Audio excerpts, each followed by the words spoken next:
Okay, so let me just start off by saying welcome everybody that is joining us today. I really appreciate you being on here and listening to our stories. This is an environment that is safe for everybody to just be able to share it, for Lila, most importantly, to be able to share her story in an open-minded, open-hearted way with no judgments, no anything like that. We are just here to listen and to allow her to share her story. Spirituality can be defined in an infinite number of ways. My goal is to have everybody on the planet eventually on my show to explain and describe what spirituality means to them. And because that is one of my goals, I really want this to be a safe space. So please keep that in mind as Lila shares her story and opens up in a very rare way for her. She doesn't usually share this story about herself. So I'm truly honored and respected that she has chosen my platform to do that for us. Um, why don't we start, Lila? How do you define spirituality? It's a great question. I haven't actually thought about this directly. Hey, Aaron. Um, the first thing that comes to my mind is I would define spirituality as an individual's chosen path of two things. Number one, self-discovery, and number two, a philosophy or faith foundation.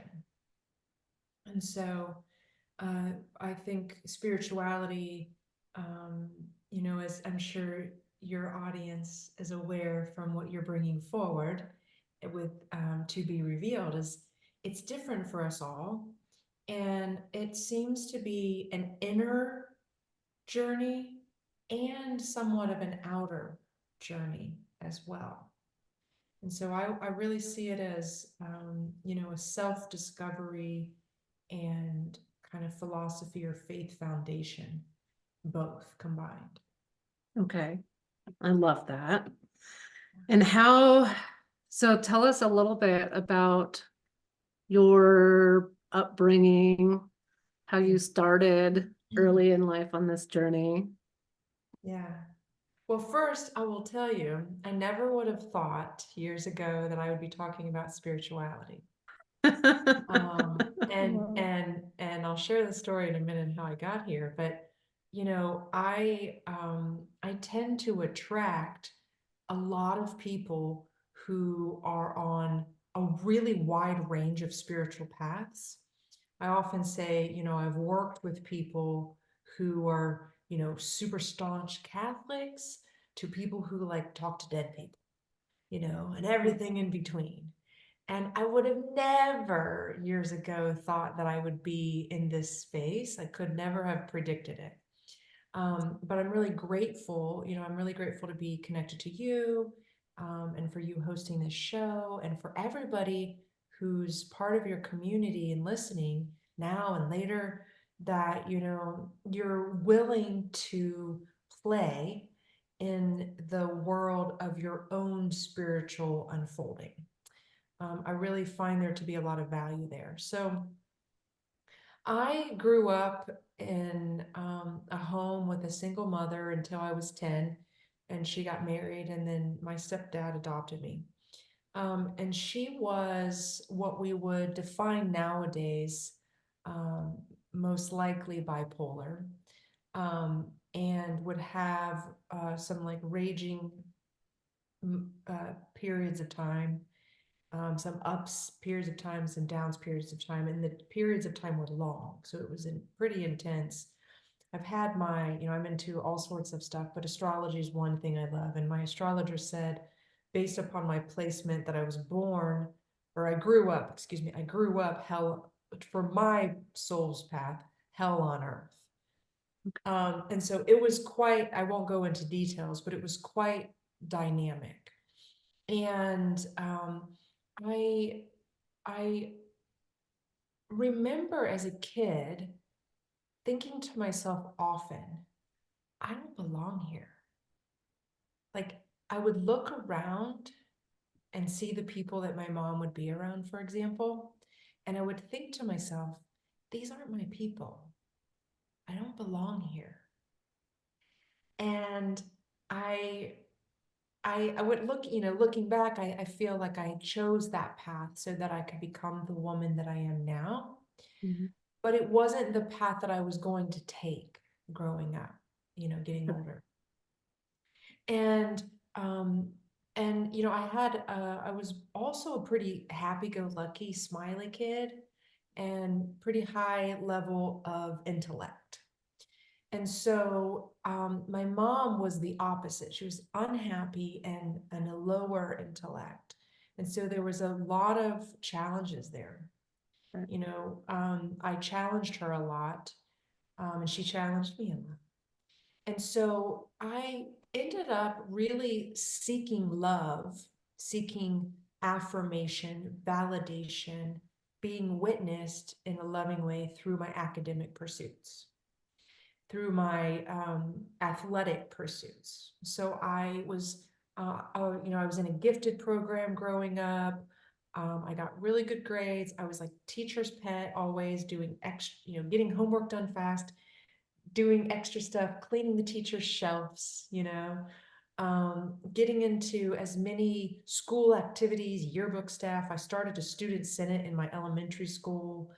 Um, I played like t-ball and baseball growing up, and then I became a cheerleader, and I was the high school mascot, and I could go on and on and on about the clubs that I was part of. Part of it was to my attempt to stay at school longer so I didn't have to go home, because Sure. I did not want to be home. And the other thing, when I recognize now looking back, it was I was seeking love because I didn't feel loved at home. And so that carried over into adulthood, bachelor's degree, degree. I worked in the world of consulting for years. Then I started my PhD work. And so I got to a point um, when I was about 34, and I had been married for about 3.5 years, and the marriage was falling apart. It was just very tumultuous. And I thought to myself, I've attracted my mother. I ended up with somebody who I didn't know it until about 6 months into the marriage. There were signs, of course. There's always signs. But about 6 months into the marriage, something shifted, changed. Mhm. And it took me about 3 years to make the decision to leave that situation. And I was, going through this divorce. And, like a lot of, women in their life going through a challenge, I got into yoga, Mhm. Yep. right? Yep. And I started, doing all this like, yoga, and I did like 3 yoga teacher trainings in a year. And before that, with all of my academic pursuits, I was really strong in like science and maths, particular. And I was always pretty much ashes to ashes, dust to dust. I did not think there was anything beyond. I did not believe in a God, or never thought about energy or anything. My stepdad who adopted me, that family was Catholic, but we were more like C&E Catholics, Christmas and Easter. We'd go Christmas and Easter, and then go to family and have food and whatnot. So um, I never had really any sort of faith foundation. I never, if I look back, I can see it, but I don't, I couldn't recall any sort of like mystical, magical, godlike experience growing up. Everything was like horrible, you know? Right. And Yeah. and I created a lot of joy for myself, but I think all of the stress from what was going on, was an extra veil that kept me from any sort of mystical, spiritual connection. Okay. And so, um, I was also another piece of, I think spirituality is consciousness.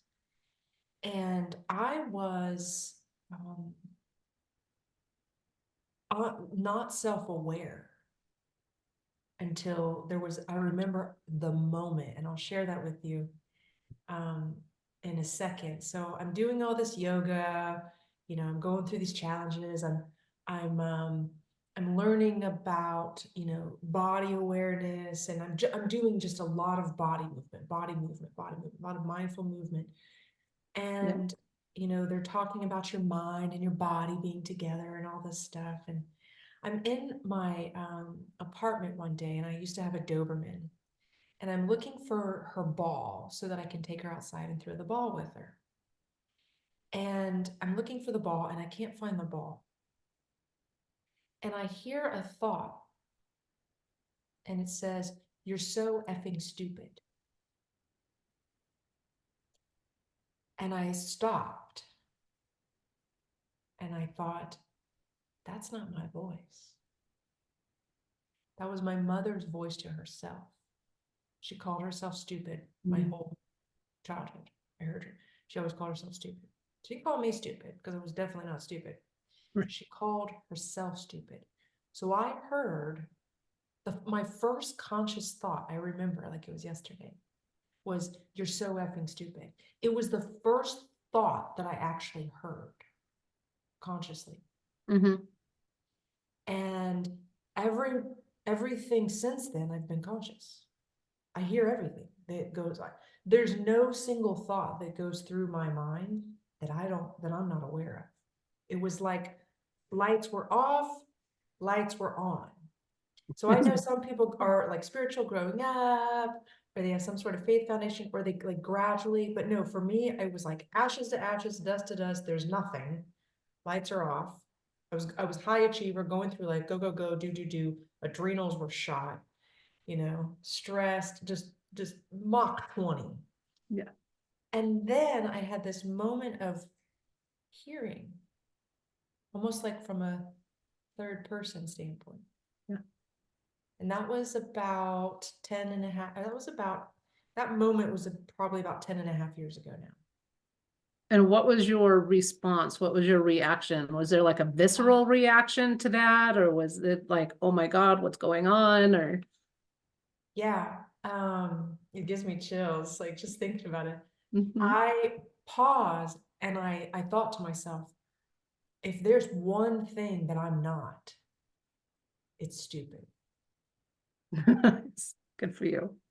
You know, Yeah. that's what was like, "You're so effing stupid." And it wasn't effing, it was the real word. Yeah. But and I paused, and I thought, if there's one thing I'm not, it's stupid, because I'm aware. I mean, there's different kinds of intelligence, but I'm not stupid, you Yeah. know. And I know that. I knew that. And so it was kind of neat to be able to catch it. And then um, you know, I could go, I have more to tell, of course, about my journey, but I'll pause there and see if you have anything else you want to ask before I share more. Yeah. So you mentioned a minute ago that there was just this shift in your relationship. Yeah. What was that shift? What did it feel like? Did it just feel like the movement of a wave, or what did that shift feel like? And why did it take 3 years for you to make that decision? Ooh, that's a good one. It's actually a big reason why I do what I do. Um, I was so the basic thing was, I was scared I couldn't take care of myself financially. Sure. Uh-huh. I had got myself into a position of living a fairly decadent life with my husband at Sure. the time. and I was also in a PhD program. So I wasn't, I was making, I was making money. I was getting paid basically to go to school and I was teaching, but it was low. It was a low income.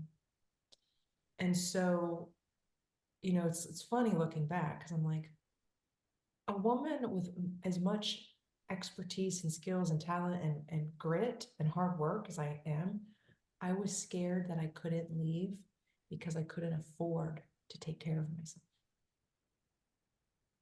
Yeah. That's the foundation. The other piece is he has two girls, and we were together for 3.5 years before we got married. So we had been together about 4 years before I saw him make a turn. Mhm. Um, and leaving those girls was very difficult. Sure. I would imagine it would be, I feel like a lot of women end up feeling that way when they're in a relationship or, I hear about a lot of women that get into that headspace of, oh, I don't think I can afford it because their man makes most of the money, or, they control the money, or a lot of those things. So from a spiritual standpoint, is there any advice that you would give to other people that have those similar thoughts or feelings? Yeah, it's a good one. I mean, the first thing is to trust. Trust in whatever your foundation is, your God, the universe, energy, whatever your thing is. Trust that it's got you. Um, I was listening to a meditation last night, and I think it said we have like 70,000 cells in our body or something. I don't know how many. We'll just say, for example, A lot. 70,000 cells. Something is keeping it all together. We don't have to think like, hey, cells stay together so I don't mush apart. Yeah. Something is keeping our heart beating. Something is making sure that when we put food in our mouth, it's going down our throat and into our belly and into our guts and all the things. It's just like Yeah. operating system. Something's keeping that going. We can't see it. We don't know what it is, but there's some sort of source of what I think of as like source energy. That's my where I am in this timeline of Yeah. my faith foundation. And if you can really, now I did not have this when I decided to leave. I just was finally like done. I was like, what am I gonna do next? But I couldn't take it anymore. So I just was done. And I was scared. But if I were to do it all over again, knowing what I know now, I Of would course. really get into the breath, deepen trust. If you're somebody who prays or meditates or talks to nature, talks to trees, whatever, squirrels, it doesn't matter, but really go into a deep trust that you're always, always, always going to be taken care of. I love that. You're going to have food, you're going to have shelter, you're going to have people, no matter what. You're going to have to change.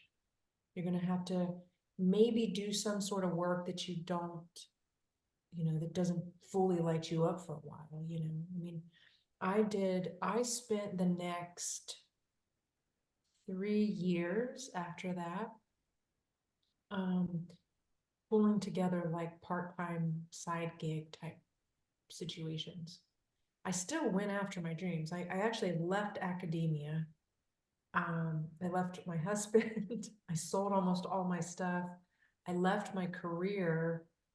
I got in my Subaru with my hula hoop and two dogs and drove to Colorado. I love that there's a hula hoop. Everybody thought I was cuckoo bananas, but that was really my birthing. Kind of makes me want to cry. Go It ahead. was It's a really safe my space. Yeah, it was really my birthing of a new being. My name even changed when I got to Colorado. Like one of the first days I was in this training, my birth name is Lillian, and everybody called me Lil growing up. So even all my friends from back home call me Lil still. And I got into a training. There were two Lillians. One was my elder, and they said, well, one of you guys go by something else. I said, I'll go by Lila, because it means divine play. And I was really struggling because not only had I going through a divorce, but all of a sudden I realized I had to take care of my mommy issues, because all of that stuff had built up, that had made me, it had ended up I put myself in a relationship that was repeating a pattern of my childhood. And so I had said for years, like jokingly, it's not funny now, jokingly, I used to always say, I was like, I'm gonna have to take care of these mommy issues one day. Well, I didn't hit rock bottom, but rock bottom came and smacked me up in the face. It has a tendency to do that. Yeah, so I went into a bit of a cocoon for about I would say about a full year, very cocooned, and then another like year. I started coming out of it after that a little bit, year, and then another year, about 3 years, more kind of cocooned, where I just did yoga. I worked as little as I needed to, just enough to pay the bills. Um, I explored different kinds of spirituality. I went to different kinds of churches and events and talked to people.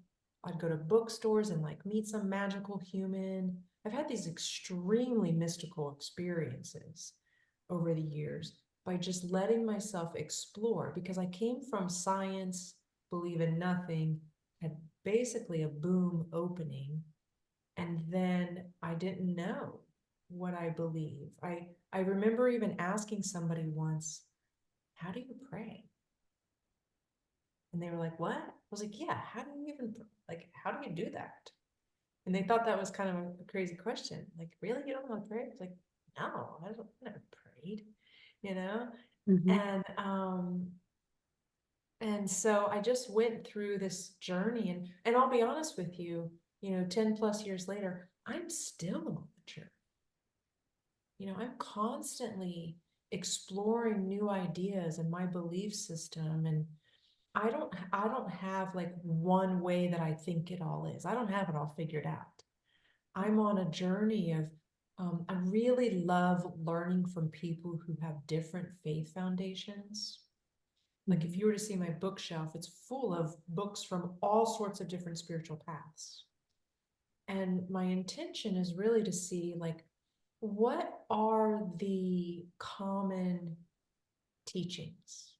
Yes. You know, what do they all kind of say? And then I love bridging science and spirituality as well, because I come from a lot of years of science. Science is a language that I resonate with, and I think that's why I like astrology so much. It was like the first science.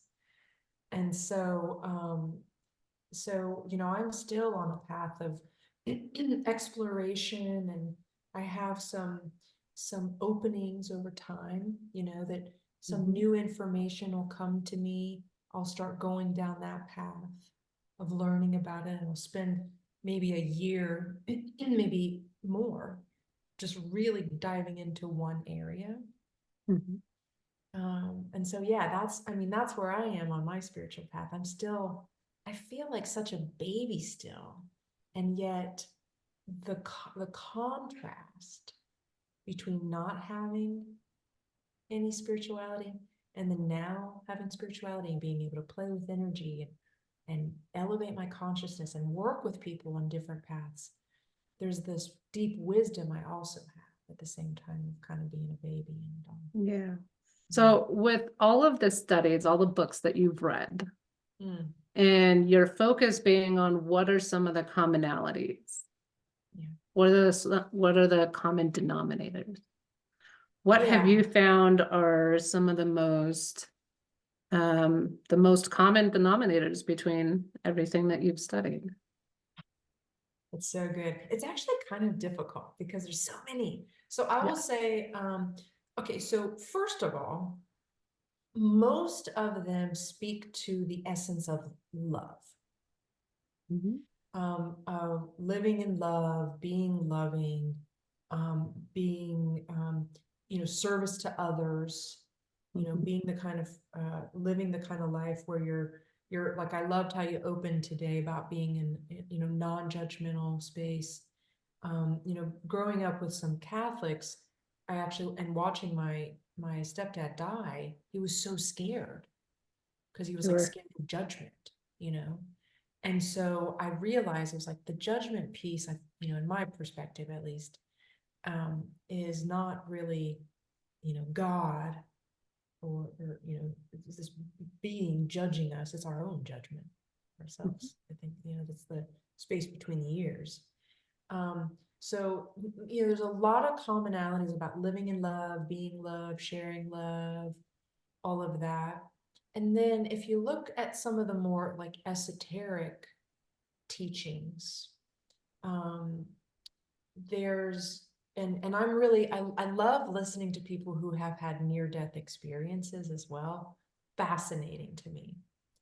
And so what I find there is there's this mm, idea that one, we've chosen to come here. Our soul chose to come here. So whether you call that reincarnation or something else, we've chosen a particular path. And number two is that it's unique for each one of us. Mhm. I think that's been for me the biggest lesson is, live in love. I've chosen to be here, and we all have our own unique path.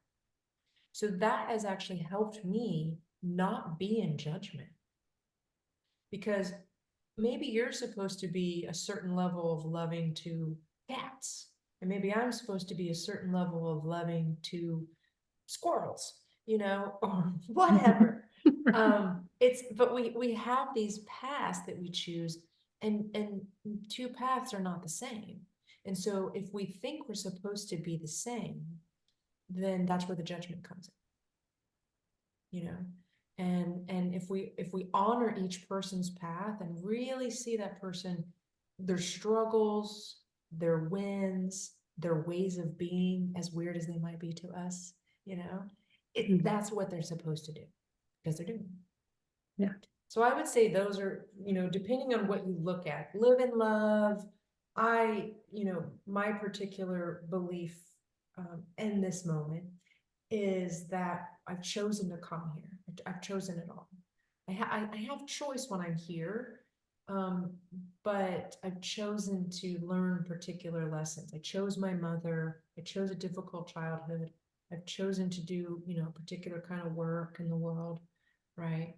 And each individual person is on their own path. And if I can honor that path, it's the best way I can love people.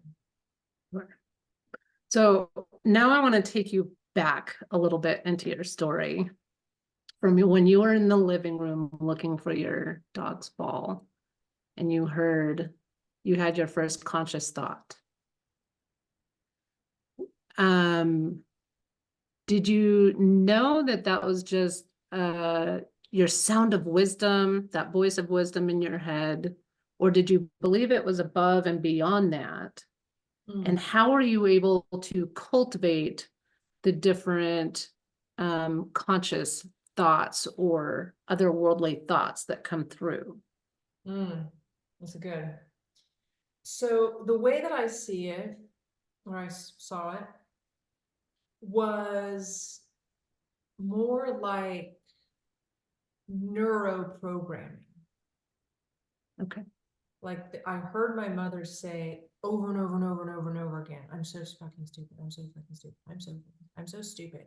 Like she couldn't do anything. She couldn't cook. She couldn't help with homework. She couldn't do anything because she called herself stupid. That was her story, right? Yeah. Yeah. So I heard it so much, so it got programmed into me.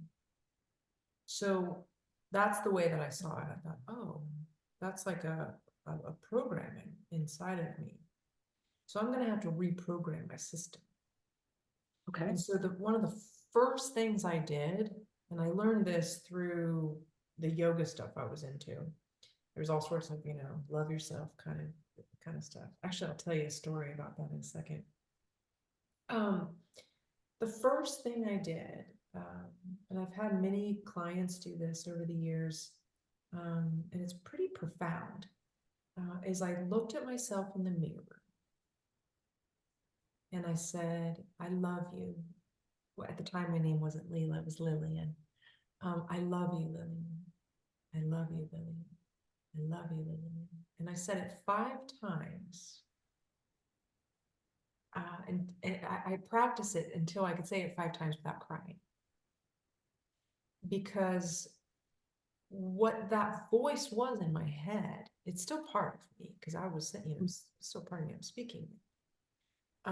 It was a very unloving voice. So there was part of me that didn't love myself. So I remember it took me months for me to be able to say 5 times in a row, I love you to myself without crying. Wow, that's Months. powerful. And now I can say it no problem. It's like, oh, I love you, easy peasy. Yeah, But yeah, I mean, that was the first step. sure. And then I did things like, I started taking baths. And it might seem sort of, oh, that's great self-care. Well, I had never been a bath taker. I was always just a shower taker. Get up, go, get after it kind of girl. So I hated my stomach. And if you know me now, I like wear crop tops and all sorts of stuff now. Yeah, Right? And yeah. you've seen me in my physical form. But I hated my stomach my whole life. And so I realized that. And so I started taking baths and telling my stomach, I love you, belly. I love you, belly. Um, I love you, belly.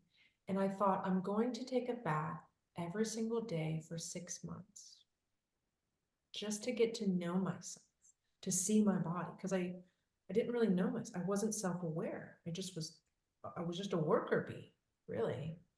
And what's funny is those 6 months turned into, I take a bath almost every single day now. yeah. 10 years later. If you know me, like, oh, where's Leela? Oh, she's probably in the bathtub, like, but that was kind of the second step. It was the mirror work. And then the literally just witnessing my body, just looking at myself and telling parts of me, I love you, Belly. I think that is so important for everybody to hear.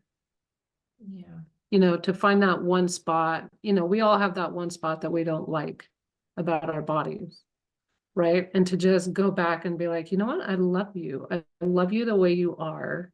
I love that you're part of me. I love that you're meant to be here for me and that you're meant to teach me a lesson or whatever it is. And just to love that part of your body and remove that negative energy and remove that conflict within yourself, really is what it is, right? Yeah, and that was interesting enough. My belly started shrinking. It started to like Sure. relax and go down and not be as like big, basically. Started giving it love, and it started. That's what I think about, like settle down. Mm-hmm. Yeah, whether it was inflammation or whether it was, active because it wasn't feeling loved and it was reaching out to get your attention could be another symbolism around it, right? And so Totally. just, yeah, I Yeah, love that. Yeah, yeah. it's so It's great. great. I haven't told the story in so long, so it's a great reminder. You know, it's a good Yeah. reminder how far I've come. Yeah, it when we have those journeys, right? It can seem like we've come a million miles from where we were to where we are. And just imagine, right? If we take the where we are to where we were and imagine where we can be, it can, it can really have a dramatic effect on your thinking of how much more you can do, how much more you can be, right? It's very So, profound. yeah, yeah. I was just looking at a video yesterday from that I did back in 2018. And I noticed how fast I was talking. Just, you know, and I thought, oh wow, I'm much more mindful about the words that I choose, the pace that I bring forward. I'm more poignant. I don't have to fill space as much, and that's um, interesting because I thought, huh. And I've recently re-recorded like all of my content that it's the same content pretty much I did back then, but I've just re-recorded it because my voice has changed, my energy has changed. And I love this, what you're bringing forward is like, okay, if I can see that in the last, say, 6 years, what could happen in the next, say, 6 years or 10 years or 20 years? It's pretty Yeah. neat. Yeah. Yeah. Yeah. I love that you can see that even in just a short amount of time, Yeah. you know. So what are some of the practices, some of the tools? I mean, we've talked about yoga, we've talked about baths, meditation. Is there a routine or are there specific tools that you use to keep yourself in alignment with yourself, and keep your faith where it is, Mhm. that you are willing to share with people? Yeah. So the first thing is breath.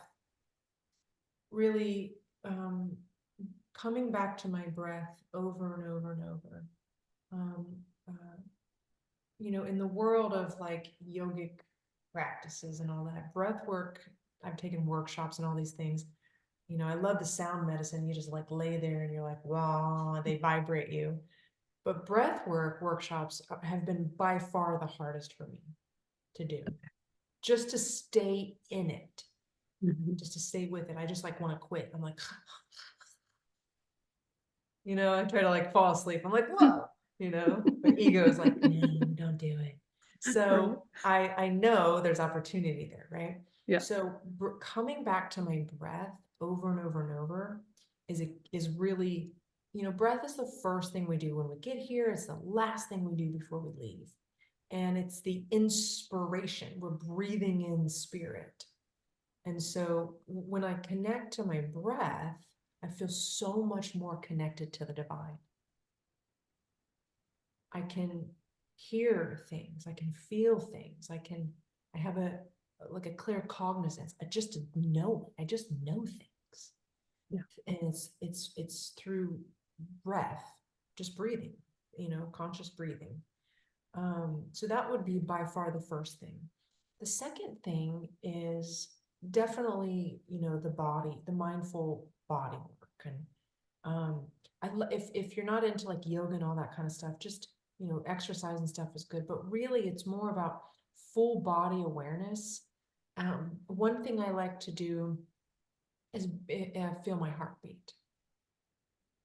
So if I'm not like I in love that. movement, if I can Mhm. feel my heart beating and my breath flowing, I'm present and I'm able to really what I call hear. I don't hear it like audible hearing.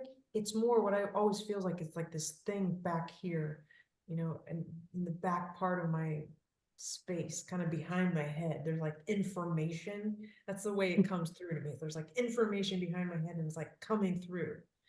And so when I'm, in conversation with others, even working with clients or talking to loved ones or just out in public, and I'm having a conversation, my goal is to be breathing and feeling my heartbeat. And if I'm breathing and feeling my heartbeat, I can listen to them fully and I can, some people call these downloads.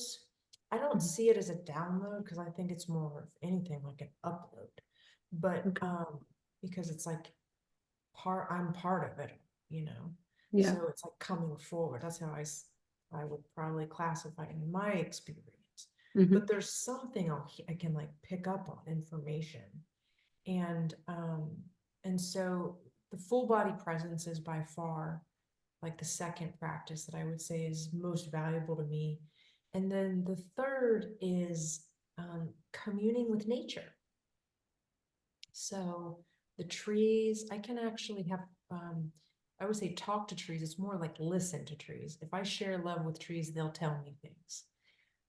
If I'm really calm and present in nature, animals will come up to me. Like I was feeding a squirrel recently. I've got a new squirrel friend here that like will eat out of my hand. So sweet. Listening to the ocean or the mountains, the rocks, like there's consciousness in everything. And so that would be the third thing is we we can really gain a lot of wisdom and connect with the divine if we're willing to be in nature. It's a slower pace, and it can Mhm. slow the mind enough if we're willing to let it, so that we can hear those really sweet divine messages. So So you, yeah, those are my practices. I love I'm it. not really a prayer warrior. Yeah, I don't have strong prayer practices. It's more of breathing, full body presence, and then nature. yes, I love that. Yeah. Yeah. So you are a high-end ticket coach and you're a high achiever. How, most generally speaking, and just even from your example, being that high achiever and always on the go, go, go, and always focused on the tasks and the goals and all of these things, which I would imagine are representative of some of your clients. What would you suggest to those personality styles that are always on the go? Because those personalities will have a tendency to struggle quieting the mind to get to the point where they can feel and hear their heartbeat, and they can feel, let's say, the energy coming off the tree or the energy coming off the mountain, or something along those lines. Do you have any advice for them as far as working on that practice, if that's a goal for them? Yeah. If that's a challenge for you, that's exactly why you need to do it. Yep. You know, Yep. because when we have energy plus we have strategy, that's when we live up to our highest potential. It's not just strategy. So two things. One, practice. Practice breathing, especially when you feel the mind going. That's the time that you got to slow down. Slow down, slow down, slow down, and practice breathing. Unless you're saving babies, you don't need to rush. If you ever call yourself busy, you need to slow down. Because I don't ever feel busy. I don't feel busy. I don't feel like overwhelmed or stressed or in a hurry. Sometimes I feel pressured by my to-do list. Okay, oh, I gotta get that thing done. But I never feel busy or rushed. So it's because of the way that I walk, sit, stand, breathe, move through space. It's literally the basics. The way that I eat my food, everything. It's like slow down to go fast. Mm-hmm. I mean, if you're that high achiever, busy person, you're the perfect candidate for this kind of thing. I mean, you have to do it if you want to Yeah. live closer to the divine, if you want to have that connection. Now, not everybody values that, so if they don't want that connection, that's okay, you Yeah. know. But if they want that connection, if they want to be guided more by spirit instead of ego, then you got to slow down and have some practices, the breath, the nature, the awareness of where your toes are. Anything. It doesn't have to be the same for everybody, but something that resonates that you can really hook into. Soften your belly button. I always tell people, because when you're really softening the belly button away from the spine, letting that belly go, then you're not as like go, go, go. The mind can sort of soften and go down into the body. So that's the first piece, is like when you're on the go and stuff, find some sort of practice that resonates with you. And I have a million ideas, but those are a few. Then the second piece is time. So this is especially true for women. Time is the number one stressor for women. Mm-hmm. And so they feel like they can't get all the things done in the amount of time.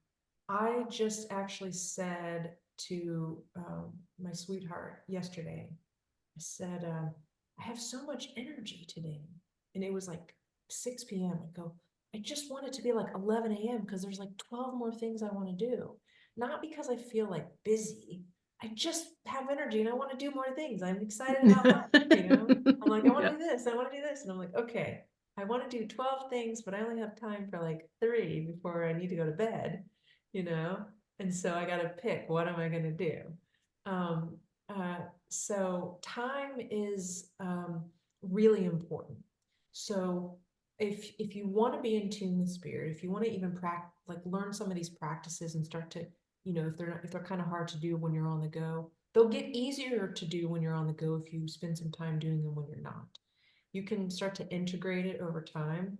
Like I don't really have to do like meditation per se all the time because I'm in a meditative state a lot of the day. Even when I'm just operating, I'm in a pretty meditative state.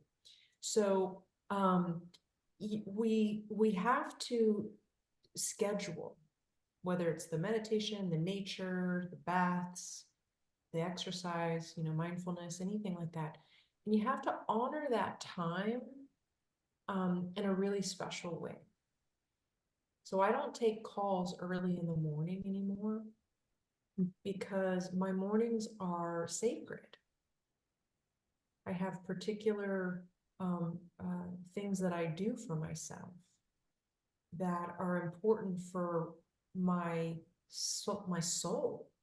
If I don't take care of myself, if I don't nourish myself, then I can't actually be as much of service and love to others. I might feel pressured by time, or I might even feel resentful of my work or something.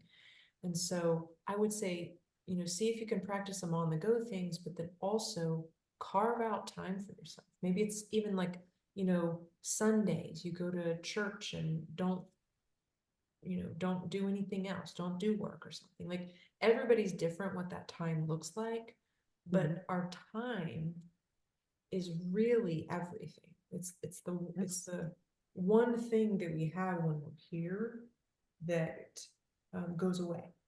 And Yeah. so there's a mentor, Dr. John DeMartini, who talks about, when our time is directly related to what we value. And so if you say you value your spirituality, but you don't put any time into it, you don't value it.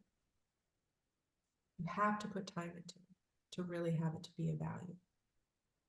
And so for me, the other piece is I'm being a high achiever. I like to learn. That's part of my achieving is learning. So I take in a lot of content. I read a lot. I listen to a lot of audiobooks. I listen to experts in certain fields. And so one of my hobbies is really learning about spirituality. Mhm. And so you can as a high achiever, if you're kind of person who's like hungry for knowledge, if that's part of your high achiever ways, you can do that hunger, you can feed that hunger for knowledge. And maybe you don't do it around your business or your health or whatever. Maybe you do it around spirituality, and that could be a way. So how do you balance being a high achiever and wanting to read all, because everything that I'm hearing, the baths take a while, like meditation can take a little while, right? Reading is not a 30-minute job usually, you know. How do you balance being a high achiever, being, the money maker that you are, and balancing your spirituality and all the content and everything that you want to learn? How did, like, I know that you mentioned blocking off time, like blocking off your morning for certain things and then scheduling your calls around certain times. But really, like, how do you balance all of that? Yeah. Um, so two things. One, it is the schedule. I mean, I'm a calendar Yeah. girl. Not a calendar girl, but was like, no, I am not a calendar girl. I have some very nice and conservative calendar girls up on my walls from 52, 53. That's Like, adorable. I'm down. Maybe I would be, but I'm not yet. Yeah, right. That's funny. Nobody's called me yet for that one. Um, so so I use my calendar and I stick with it. You know, I honor myself. So I say I'm going to do this, I do it. So that's the first thing for sure.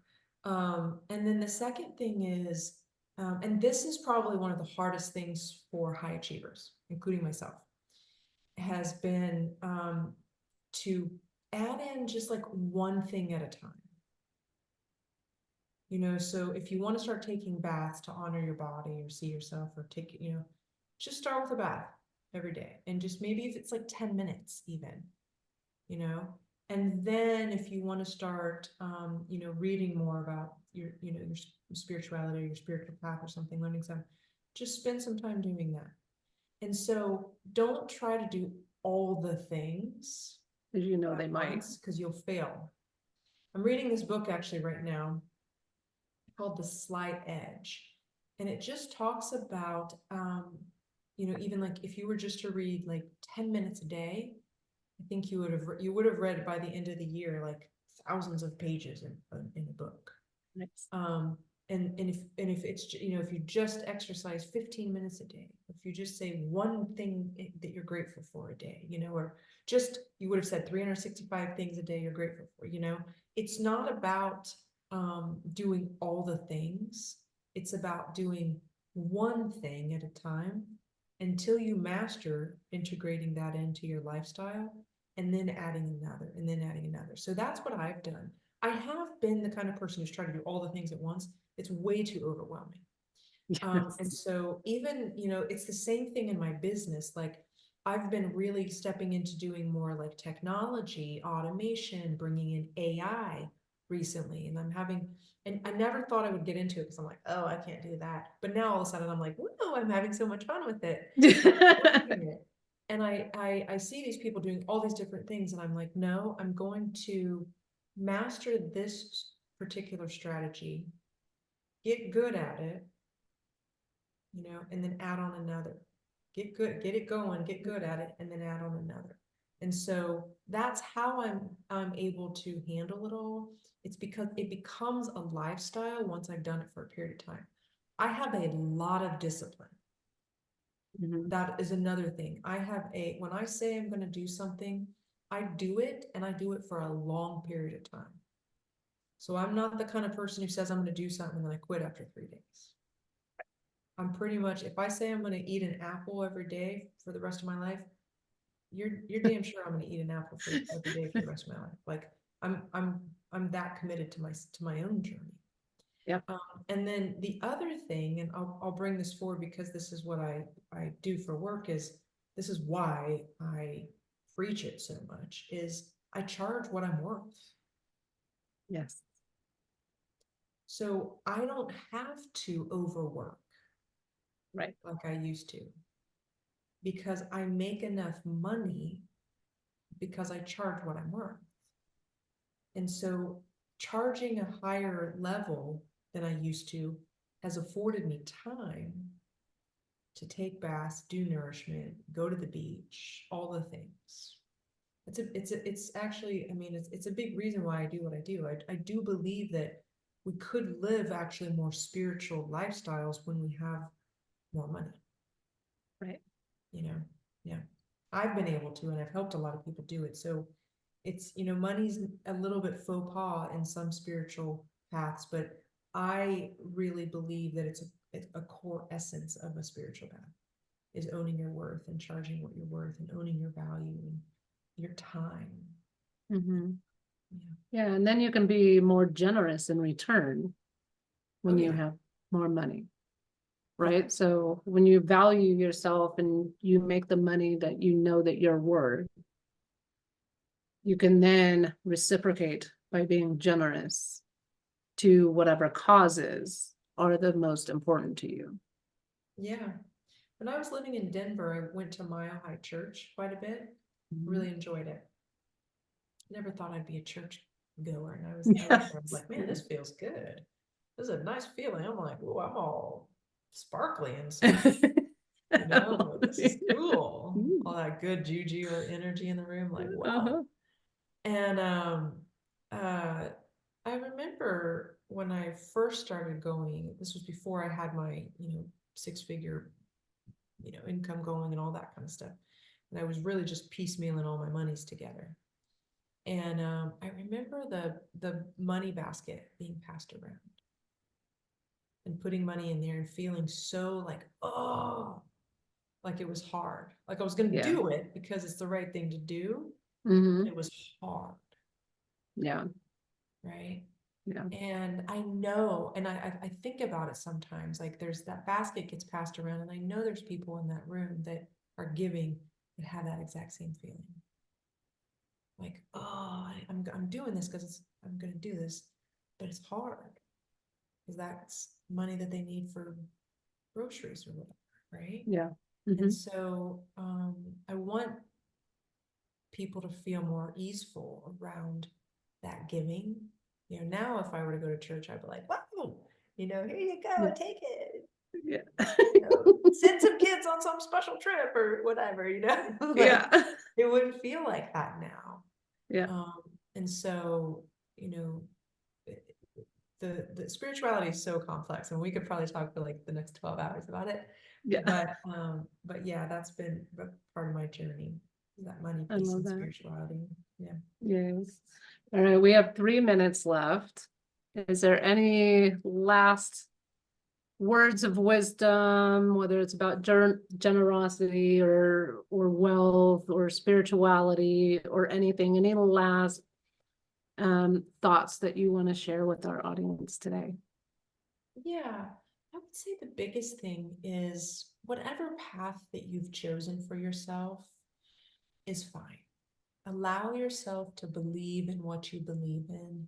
Allow yourself, if you have a strong faith foundation, this is what you believe in, great. No matter if your family, your friends, or anybody else believes in it, it's okay that you believe in it. And then if you don't have a strong faith foundation yet, and you're still in the exploratory stage like me, that's okay too. Some of us are meant to have a strong, faith foundation. Some of us are on the path of exploration. We're more spiritual nomads of sorts. And all of it's fine. That would be my biggest takeaway from my own journey is let yourself believe in whatever it is that you want to. It's all okay. I love that so much. Yeah. Yes. Thank you so much for being on the show today and finding the strength and being vulnerable to share your story with our audience and with me. Really honored that you came on here today. Thank you, Wendy. I appreciate you.